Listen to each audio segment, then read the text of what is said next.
Puji Tuhan, selamat pagi menjelang siang Ibu Bapak, saudara-saudara yang kasih Tuhan. Senang bisa bertemu kembali dalam ibadah kita hari ini. Saudara-saudara juga yang mengikuti ibadah ini secara online.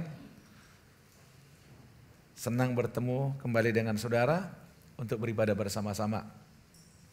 Saudara-saudara yang kasih Tuhan, hari ini selain hanya seperti biasa hari Minggu, kita juga masuk dalam perayaan Hari Pentakosta, ya hari ke-50. Karena itu umat-umat Kristen khususnya memang yang karismatik Pentakosta merasa hari ini adalah hari sangat spesial. Karena Pentakosta karismatik itu dikenal dengan satu aliran yang memang cukup mengapresiasi, memberi peluang seluas-luasnya bagi Roh Tuhan. Roh Kudus bekerja dalam gerejanya. Dan kita selalu bicara Roh Kudus, Roh Kudus, Roh Kudus. Nah hari ini pun bersama dengan umat Kristen seluruh dunia kita merayakan Hari Pentakosta. Dan saya ingin saudara-saudara kita coba paham mengapa sih harus ada Hari Pentakosta. Tolong. Ya, Pentakosta yang juga dikatakan hari turunnya Roh Kudus. Turunnya Roh Kudus. Saudara-saudara, saya akan ajak kita membaca Kisah Para Rasul pasal 1 ayat 1-3. Ketika tiba hari Pentakosta, semua orang percaya berkumpul di satu tempat. Tiba-tiba turunlah dari langit suatu bunyi seperti tiupan angin keras yang memenuhi seluruh rumah di mana mereka duduk. Dan tampaklah kepada mereka lidah-lidah seperti nyala api yang bertebaran dan hinggap pada mereka masing-masing. Saudara, Kisah Para Rasul adalah sebuah buku catatan tentang apa yang Yesus lakukan khususnya setelah dia naik ke surga. Yang disebut juga sebagai buku catatan tentang gereja, tentang sejarah gereja, tentang pertumbuhan gereja di abad pertama.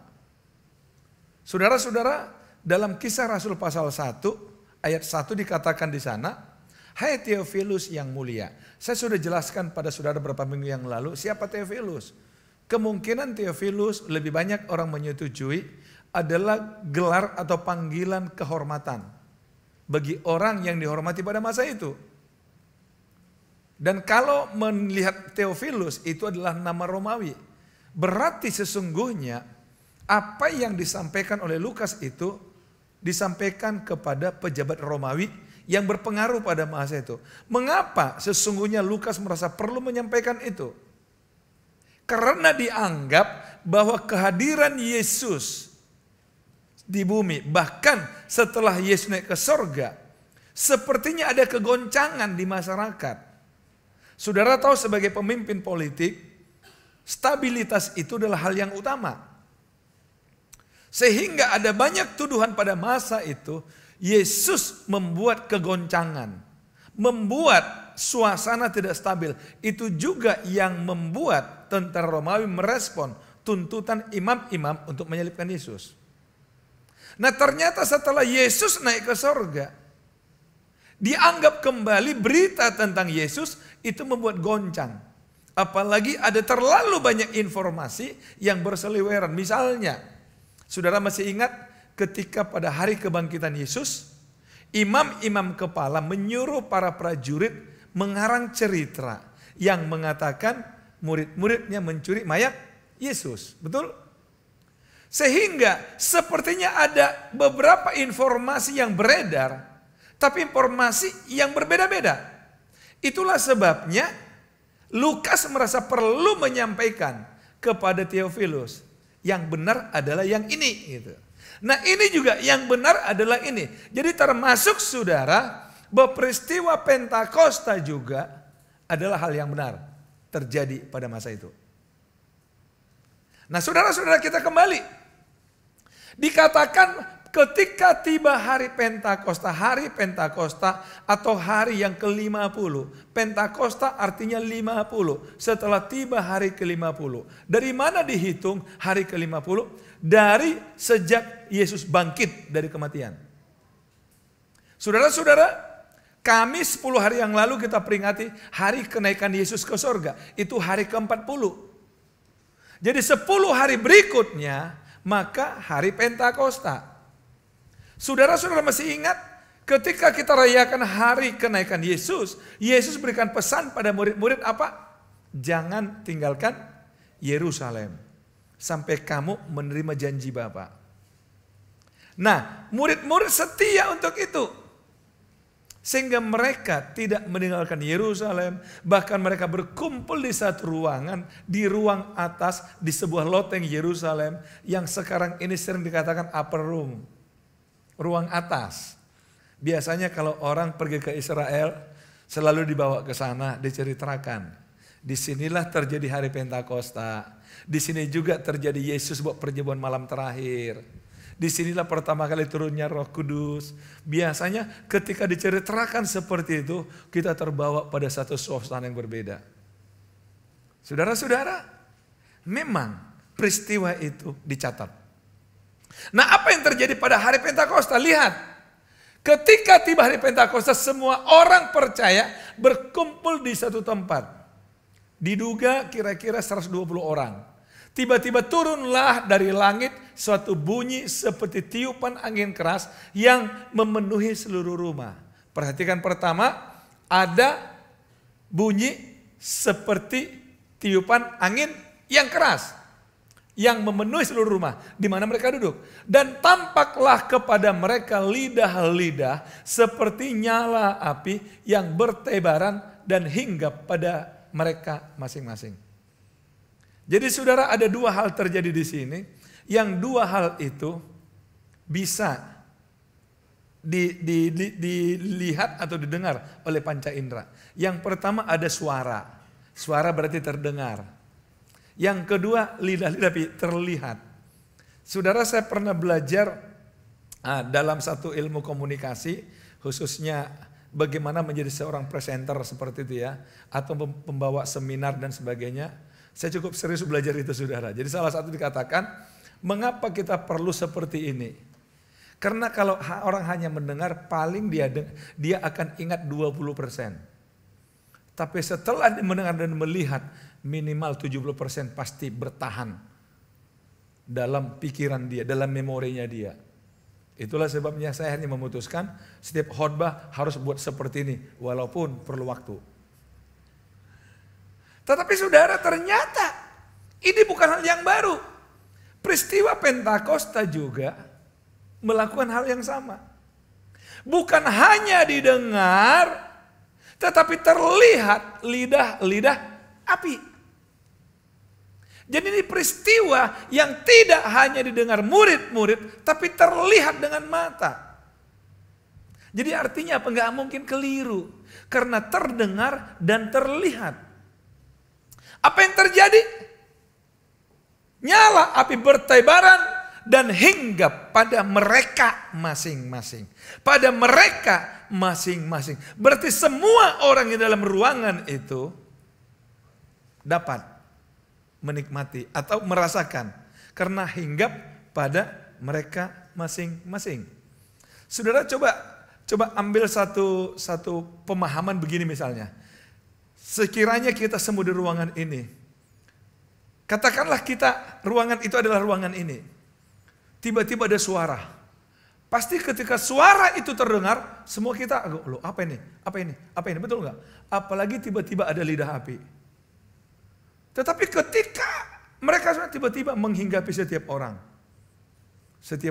di ruangan ini. Dan setelah apa yang terjadi, saudara lihat. Maka penuhlah mereka dengan Roh Kudus. Lalu mereka mulai berkata-kata dalam bahasa-bahasa lain.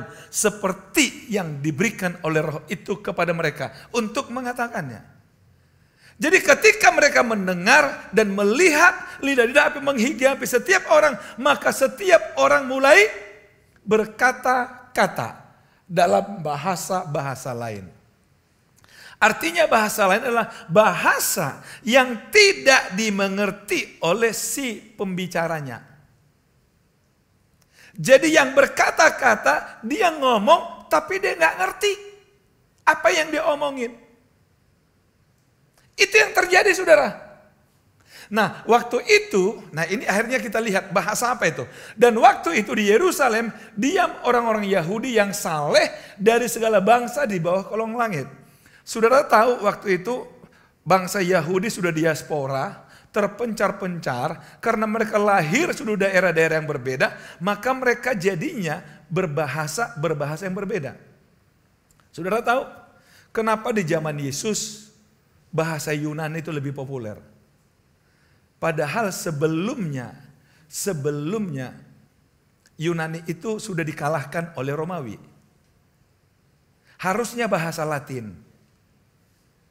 Tetapi karena bahasa Yunani yang lebih populer, karena memang Yunani itu salah satu cirinya adalah dia mengembangkan budaya Yunani itu dengan filsafatnya, bisa menguasai dunia pada masa itu. Sehingga walaupun mereka dikalahkan oleh Romawi, tapi bahasa Yunani tetap dipertahankan karena dianggap bahasa para bangsawan. Karena filsafatnya. Itulah sebabnya Alkitab sendiri perjanjian lama harus diterjemahkan ke bahasa Yunani. Jadi zaman itu saudara, orang-orang termasuk orang Yahudi tidak lagi berbahasa Ibrani kebanyakan. Sudah berbahasa yang berbeda-beda. Tapi bahasa nasionalnya adalah bahasa Yunani. Bisa dipahami saudara? Jadi supaya saudara mengerti bahwa orang Yahudi yang saleh dari segala bangsa di bawah kolong langit berkumpul di Yerusalem. Nah ternyata ketika turun bunyi itu berkerumunlah orang banyak. Mereka apa? Bingung. Karena mereka masing-masing mendengar rasul-rasul itu berkata-kata dalam bahasa mereka sendiri, bahasa pendengar. Bisa dibedakan ya? Jadi yang berbicara dia nggak ngerti dia bicara apa, tapi yang mendengar dia mengerti. Kok dia ngomong bahasa saya? Kok dia ngomong bahasa saya? Inilah yang terjadi pada hari Pentakosta. Makanya orang bingung, kok bisa ya? Kok bisa ya? Jadi saudara sampai hari ini, makanya orang kalau bicara kepenuhan roh dan berbicara dalam bahasa roh itu jadi perdebatan. Dia ngomong apa, dia ngomong apa, dia ngomong apa. Saudara saya perlu jelaskan bahwa di kalangan kita karismatik Pantekosta, bahasa roh itu dipahami dalam dua hal. Yang pertama bahasa roh sebagai tanda dipenuhi Roh Kudus. Seperti yang terjadi di Yerusalem. Pada hari Pentakosta penuhlah mereka dengan Roh Kudus dan mereka berbicara dalam bahasa yang lain. Tadi ya. Tetapi yang kedua ada bahasa roh sebagai karunia Roh Kudus untuk kepentingan pelayanan. Itu yang dijelaskan dalam 1 Korintus pasal 12 dan pasal 14. Karena itulah kalau di sini bahasa roh nggak pakai diterjemahkan, tapi ada yang mengerti bahasa roh itu. Tetapi di 1 Korintus pasal 2 14 dikatakan bahasa roh harus ada yang menerjemahkan. Saudara baca Alkitab. Ini yang membuat kita akhirnya punya kesimpulan. Berarti bahasa roh sebagai tanda dipenuhi Roh Kudus berbeda dengan bahasa roh sebagai karunia Roh Kudus. Walaupun orang mengatakan itu sama, itu masalah lain. Kita nggak mau berdebat di situ. Ini masalah bagaimana kita menangkapnya dan memahaminya. Nah sekarang yang kita lihat adalah berbahasa roh, berbahasa lidah itu bahasa lain. Yang menggunakan bahasa lain. Orang-orang ngerti, kok dia pakai bahasa saya? Dia kan orang Galilea. Lihat. Mereka semua tercengang-cengang dan heran. Lalu berkata, bukankah mereka semua yang berkata orang Galilea? Loh, kok bisa ngomong bahasa saya? Dia kan gak ngerti harusnya. Kok bisa ngomong? Itulah yang terjadi pada masa itu. Jadi saudara, kelompok orang dalam ruangan dan kelompok orang di luar ruangan. Yang memperdebatkan tercengang-cengang yang di mana? Di luar ruangan. Yang di dalam sih enggak. Bisa ditangkap? Yang di luar. Berarti omongan mereka itu cukup keras. Sampai terdengar di luar. Sampai terdengar di luar. Saudara, memang ini yang terjadi pada masa itu. Sesuatu yang tidak biasa. Sesuatu yang tidak pernah. Mungkin sudah bertanya, kenapa Tuhan harus pakai cara itu? Itulah cara Tuhan untuk memberitakan Injil pada masa itu. Supaya orang-orang mengerti tentang Yesus Kristus. Nah, kemudian saudara lihat, mereka semuanya tercengang-cengang dan sangat termangu-mangu sambil berkata seorang kepada yang lain. Apakah artinya ini? Tetapi orang lain menyindir, mereka sedang mabuk oleh anggur manis. Mereka sedang mabuk. Jadi bagi mereka sindirannya, kalau ada orang ngomong dia nggak ngerti berarti lagi mabuk. Dia lagi mabuk. Saudara kalau baca ayat selanjutnya, di sanalah Petrus akhirnya berdiri mengatakan, hei, kami tidak sedang mabuk karena baru jam 9 pagi. Nah rupanya kebiasaan sekarang sama dulu sama, mabuknya malam. Jam 9 pagi belum mabuk, ya. Betul gitu ya? Memang gitu ya? Orang kalau mabuk malam ya? Halo, jangan pura-pura gak pernah lah. Oke, jadi saudara masih jam 9 pagi. Akhirnya di sanalah Petrus menjelaskan bahwa yang kamu lihat ini dan kamu dengar ini adalah kegenapan nubuatan yang disampaikan dalam kitab Nabi Yoel 2. Saudara, saya tidak mau fokus membahas itu. Saudara bisa baca nanti dalam Kisah Rasul pasal 2 lengkapnya berita ini saudara. Tetapi sekarang yang mau saya sampaikan pada saudara, mengapa sesungguhnya Roh Kudus itu diberikan bagi kita? Mengapa kuasa Roh Kudus diberikan bagi gereja? Saudara-saudara, Kisah Rasul pasal yang kedua akhirnya diterima dan diyakini oleh banyak orang sebagai hari lahirnya gereja Tuhan. Hari lahirnya gereja bukan sebagai gedung, tapi sebagai lembaga gereja, sebagai lembaga ilahi. Nah, saya mau jelasin sedikit saudara. Sebelumnya sebenarnya Tuhan sudah memakai Israel sebagai lembaga ilahi untuk menjadi berkat bagi bangsa-bangsa. Itu menggenapi atau itu meneruskan apa yang Tuhan katakan pada Abraham, olehmu semua kaum di muka bumi akan mendapat berkat. Saudara tahu Israel itu, nama Israel itu adalah nama cucunya Abraham yang bernama Yakub. Tuhan mengganti nama Yakub menjadi Israel. Udah tahu saudara ya? Nah jadi saudara, nama Israel itu nama Yakub. Tuhan mengganti nama Yakub menjadi Israel. Makanya karena Yakub diganti jadi Israel, semua anak Yakub yang 12 menjadi nama suku-suku Israel. 12 suku Israel. Wah ini jadi belajar Alkitab ini kita ini. 12 suku Israel, yang paling tua Ruben, yang paling bungsu Benyamin. Jadi saudara-saudara, Tuhan katakan olehmu semua kaum di muka bumi akan mendapat berkat. Maksudnya apa? Oleh bangsa Israel, semua kaum di muka bumi akan mendapat berkat. Itu sesungguhnya janji Tuhan yang pertama. Karena itu dalam Yesaya 60 kalau saudara baca. Nanti kalau saudara mungkin agak susah mengingat ini, nanti nggak apa-apa. Habis ibadah, nanti malam atau besok putar lagi di YouTube ada nih. Siapa tahu saudara, apa sih ngomongnya kok kayaknya terlalu banyak, saya nggak sempat nyatat gitu. Nggak perlu nyatat, cukup dengarin 12 kali pasti hafal. Di YouTube nanti lihat ibadah kita. Jadi saudara-saudara, dalam Yesaya 60 dikatakan bangkitlah menjadi teranglah.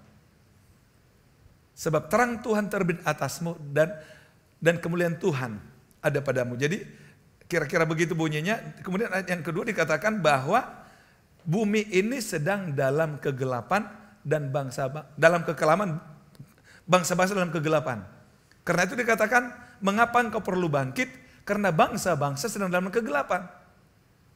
Bangsa-bangsa akan datang kepada terangmu. Kalau engkau bangkit menjadi terang, maka bangsa-bangsa akan datang kepada terangmu.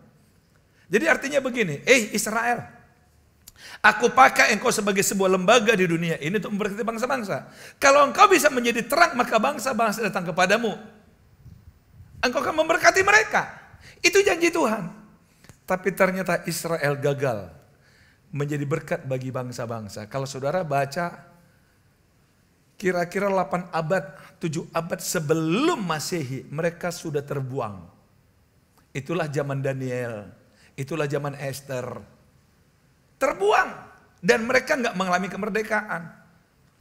Bahkan ibadah mereka sudah ngawur. Kalau saudara baca dalam kitab Maliaki, mereka sudah terlalu jauh menyimpang dari Tuhan. Sampai akhirnya terjadi namanya 400 tahun Tuhan tidak mengirim nabi ke Israel. Wah, ini jadi luas sekali nih.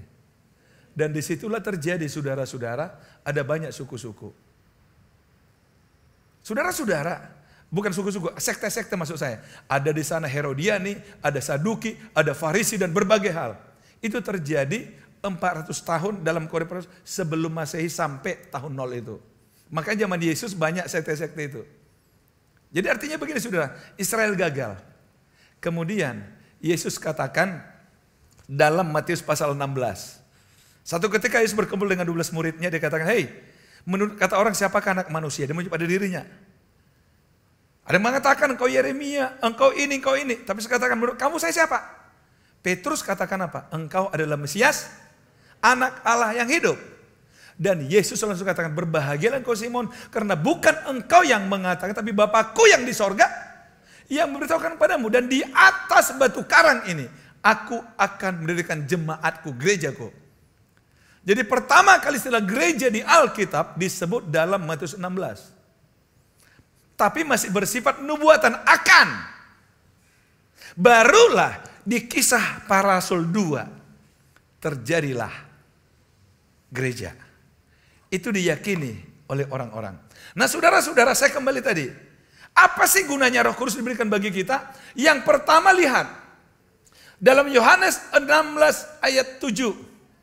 Namun benar yang kukatakan ini kepadamu adalah lebih berguna bagi kamu jika aku pergi. Sebab jikalau aku tidak pergi, penghibur ini tidak akan datang kepadamu. Tetapi jikalau aku pergi, aku akan mengutus dia kepadamu. Saudara, Yesus menyampaikan ini dilatar belakangi dengan kegelisahan para murid. Karena Yesus mengatakan saya akan kembali kepada Bapa. Murid-murid yang 3,5 tahun lamanya melihat banyak hal yang dilakukan oleh Yesus. Orang sakit disembuhkan, bahkan yang mati pun bisa dibangkitkan. Orang kekurangan air anggur dalam sebuah pesta, Yesus bisa buat air jadi anggur. Murid-murid juga melihat bagaimana Yesus memberi makan 5.000 orang hanya dengan 5 roti dan 2 ikan. Jadi murid-murid itu sudah dimanjakan dengan peristiwa besar dari Tuhan. Sehingga mereka nggak mau kalau Yesus harus pergi meninggalkan mereka. Bisa ditangkap sekarang saudara? Karena mereka berpikir, kalau engkau pergi kami ini gimana? Makanya Yesus mengatakan adalah lebih berguna bagimu kalau aku pergi. Karena kalau aku pergi, aku akan minta kepada Bapa, aku akan mengutus kepadamu Roh Kudus yang jadi penghibur bagi kamu. Bahkan dikatakan yang akan tinggal di dalam kamu. Kalau Yesus ada secara fisik, dia ada di Yerusalem, nggak mungkin ada di Bethlehem. Apalagi di Indonesia. Bisa dipahami saudara? Seandainya sampai hari ini di bumi saudara, kira-kira kalau Indonesia mengajukan jadwal KKR Akbar, dihadiri 2 juta orang. Kira-kira kita kirim surat sekarang kapan baru dipenuhi? Bisa bayangin gak saudara? Apalagi cuma RPCC yang ngundang. Wow. Tetapi saudara pada masa itu memang itu yang terjadi. Ketika di Galilea dia nggak ada di Yerusalem. Makanya ketika di Galilea misalnya ada orang bawa orang sakit sampai berhari-hari bawa pada Yesus. Betul kan? Yesus katakan enggak. Kalau aku pergi itu lebih berguna bagimu. Karena Roh Kudus akan menggantikan kehadiranmu. Dan dia diam di dalam kamu. Bukan lagi yang dibatasi oleh fisik. Allah itu roh. Jadi Yesus kembali kepada hakikat awalnya sebagai roh. Dan dia berikan kita rohnya yang kudus. Yang jadi penghibur bagi kita. Artinya apa? Kamu nggak usah gelisah. Roh Kudus yang akan kuberikan itu akan jadi penghiburan bagimu. Dimanapun engkau ada. Saudara harus menyadari dalam hidup ini banyak hal yang buat kita susah. Banyak hal yang buat kita sedih. Betul nggak? Banyak perkara. Tapi Roh Kudus itu jadi penghibur bagimu. Dimanapun engkau ada.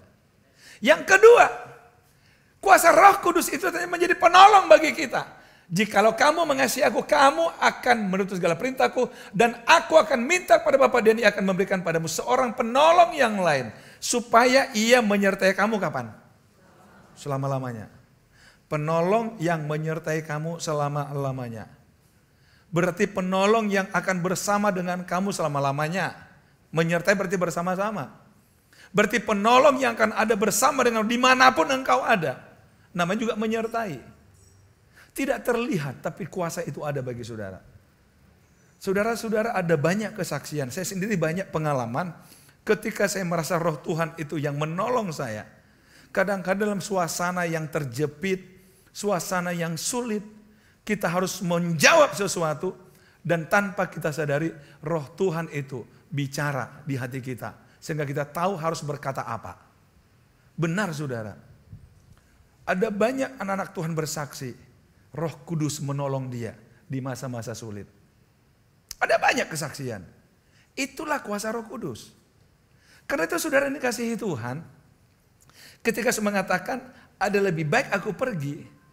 Karena kalau aku pergi rohku kuberikan bagimu. Dan ia akan menyertai kamu selama-lamanya. Dia menyertai kamu selama-lamanya. Harusnya ini yang kita pahami. Ini harus kita sadari. Tuhan berikan saya Roh Kudus menyertai saya selama-lamanya. Makanya gak boleh takut saudara. Dimanapun engkau ada, kau gak perlu takut. Selama engkau percaya dan mengasihi Tuhan. Maka Roh Kudus ada bagimu. Gak usah takut menghadapi apapun. Dalam hidup ini segala sesuatu bisa kita hadapi. Maksud saya bisa terjadi pada hidup kita. Tapi kehadiran Roh Kudus itu yang akan membuat kita mampu bertahan. Bahkan melewati berbagai peristiwa di hidup ini. Amin. Yang ketiga saudara, kuasa Roh Kudus saya memberikan penegasan utama di sini hari ini.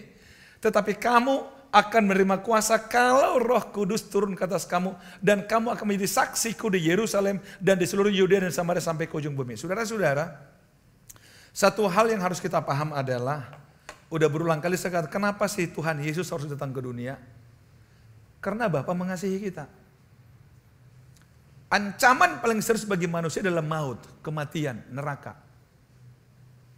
Sebenarnya bicara maut ini menyerang atau terkait dengan dua hal. Maut selama kita hidup di dunia, yaitu banyaknya kesusahan, banyaknya penderitaan akibat dari dosa. Akibat dari dosa. Saudara tahu dosa itu selalu mengarahkan kita pada hal-hal yang pada ujungnya membawa kepada kita kematian, maut. Dan ini yang Yesus ingin selesaikan. Saudara, kenapa bahasa Alkitab itu ada bahasa istilahnya bertobat? Bertobat. Bertobat tahu artinya apa? Bertobat artinya itu berbalik arah. Kalau tadi saya menghadap ke sini, sekarang saya berbalik. Bukan sekedar bergeser, tapi berbalik arah, itulah bertobat. Kalau tadinya saya membelakangi Tuhan, hanya ikut keinginan-keinginan dari iblis misalnya. Makanya kita sering disesatkan. Tapi ketika kita bertobat sama dengan saya berbalik arah. Sekarang saya belakangi iblis, saya ikut sama Tuhan. Inilah tujuannya Yesus datang. Membalikkan arah hidup kita dari yang salah menjadi benar.